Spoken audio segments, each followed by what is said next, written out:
All right, are you ready to see what happens next on our Magic Treehouse book number 33? Remember, they had just found that boy, and he had an ancient spear. So it said, Chapter 5 is Eric's son. Jack and Annie followed the boy up the rocky slope down the other side. There was a wooden rowboat on the shore. It looked like it had been made by hand. 2 oars were inside.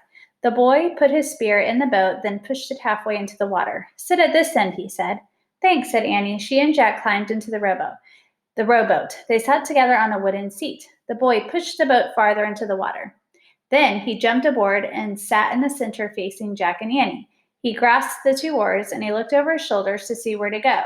Then he pulled the oars through the water and the rowboat began moving away from shore. The wind had picked up and the water was choppy. The rowboat rocked from side to side.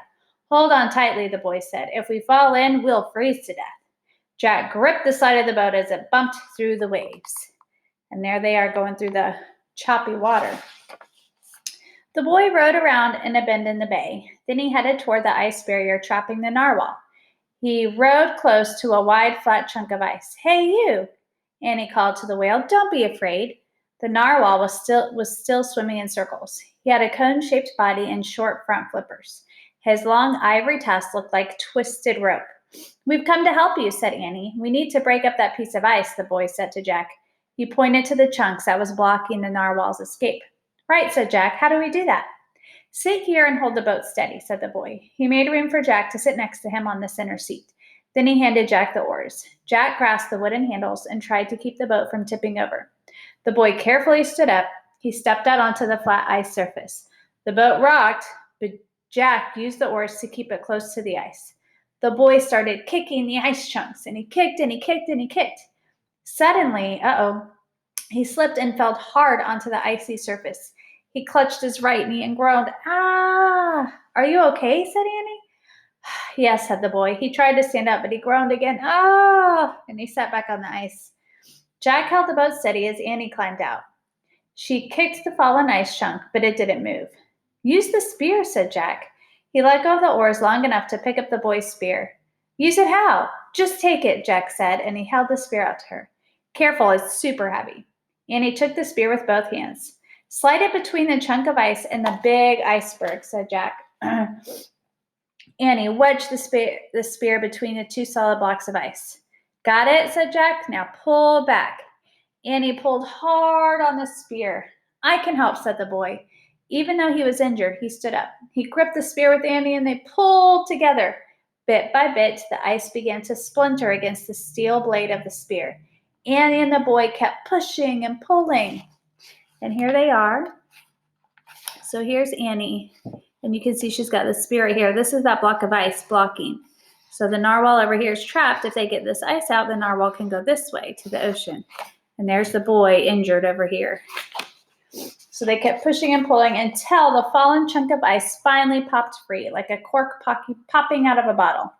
The narwhal kept circling the shallow pool. This way, Annie called to him. She pointed to the gap in the ice. Swim through there. Go, go, go. The narwhal seemed to understand. He looked at Annie, then he turned and he shot through the passage. Jack and Annie raised their arms above their heads and shook their fists. Yay, they shouted. The boy looked at them. Then he raised his arms too and he shook his fist. Yay, he said. Jack and Annie laughed, and the boy laughed with them. For the first time, he seemed like a regular kid, Jack thought. The 3 of them watched the narwhal swim away and disappear into the deep water. The boy smiled at Jack and Annie. You are both strong and smart, he said. Thanks, they said together. Are you sure you're okay, said Jack. Yes, said the boy. What's your name, said Annie. Erickson, said the boy. My father is Eric. Oh, I get it. Your dad is Eric, so you are called Eric's son, said Annie. Yes, said Erickson. My name is Jack, and she's my sister Annie. Where do you live? Asked Erickson. Oh, far away. We're just visiting Greenland for the day. Do you live around here? Yes, said the boy. Would you like to meet my family? Sure, said Annie. Oh, absolutely, said Jack. Annie climbed back in the rowboat, and the boy limped to the edge of the ice. Do you need help rowing us, Jack? No, thank you. I can still do it, said the boy. Jack carefully stood up. He gave Erickson his hand and helped him into the boat, and then Jack took a seat next to Annie.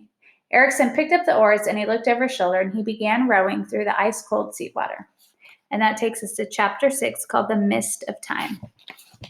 As Erickson rowed across the bay, the waves were rough, but his oar strokes were strong and steady. So where do you live? Jack asked, rocking from side to side.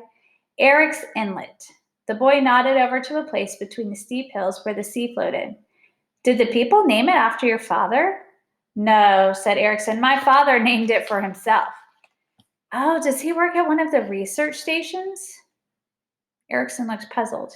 I mean, like, is he a scientist? The boy shook his head. He's a sailor, he said. Oh, cool, said Jack. I am a seafarer, too, said Erickson. Soon I will sail on my own way. Annie laughed as if she thought he was kidding. But Jack didn't know what to think. He liked Erickson, but he couldn't figure him out. The boy's manners, his spear, and his outfit were really odd. And who actually says seafarer anymore? Jack wondered. Erickson rowed through the choppy waters and into Eric's Inlet. The hills on the other side of the narrow water passage had sparkled with ice and snow. As the boy moved along the inlet, clouds covered the sky and the air grew foggy. Soon it was hard to see where they were. Jack could hear seabirds cawing, but he couldn't actually see them. Icebergs drifted close to the rowboat, and they looked like ghost ships. Ooh, spooky, said Jack. Yeah, Annie whispered, but we're doing what the rhyme says to do.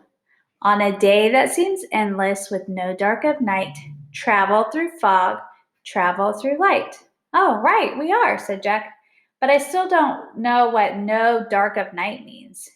Before Annie could answer, a bellowing noise came from up ahead. What's that? Said Jack. The rowboat moved past a flat iceberg. Through the fog, a huge animal loomed into view. The creature was as big as a polar bear, and it had 2 long tusks. A walrus, said Jack. The walrus had bushy whiskers, a broad head, and flippers. Its wrinkled skin was the color of cinnamon. Hi, mister, said Annie with a laugh. I didn't know walruses were so big. And there they are in their boat with a giant walrus. Erickson rowed on. He steered the boat between sheets of floating ice. 2 ringed seals rested on one sheet, and seagulls were perched on another. Look, there's reindeer, said Annie. Through the fog, Jack saw a delicate-looking deer on the shore. Its antlers looked like tall tree branches. Oh, you're beautiful, called Annie. The reindeer dipped its head shyly. She said thanks, said Annie. Do you know that reindeer are also called caribou? Cool, said Jack. Yeah, and their noses warm the cold air before it goes to their lungs, said Annie. Yeah, like Rudolph the Red-Nosed Reindeer, Jack said. Did you rewrite a report on reindeer too? No, said Annie. I just really like learning stuff like that. Jack smiled. Annie knew more about animals than anyone. She could talk to them and hear them in special ways. As Erickson rowed down the river of seawater, the fog cleared and the clouds drifted off. The cliffs and the waves sparkled with sunlight again. Soon they passed low hills and greenish-brown fields, and there was less ice and snow. A few trees dotted the land. Sheep were scattered across the hillside. This is so beautiful, said Annie. Has your family lived in Greenland for a long time? 8 years, said Erickson. We began the voyage from Iceland with 25 ships, but 11 ships did not make it. Are you serious, said Jack. Yes, said Erickson. Oh, that's so sad, said Annie. Jack was confused. What year was this? Everyone knew the journey would be hard, said the boy. He looked over his shoulder as he rowed a curve. This is where we live, he said as the boat glided into a sheltered cove. Wow, breathed Annie. Anchored along the water's edge were 14 ships. They were long, slender sailing ships made of wood. Dragon heads were carved into their prows. Jack gasped. He'd seen ships like this before. They were Viking ships. Suddenly, Jack understood what happened. Him and Annie had come to Greenland at the time of the Vikings 1,000 years ago. So we were right. They weren't there in present day time. There's one of the Viking ships. They were 1,000 years before. And that takes us to chapter 7 called Another World. Woo! So turn in tomorrow to find out what happens in chapter 7 and 8. Bye, friends. Love you.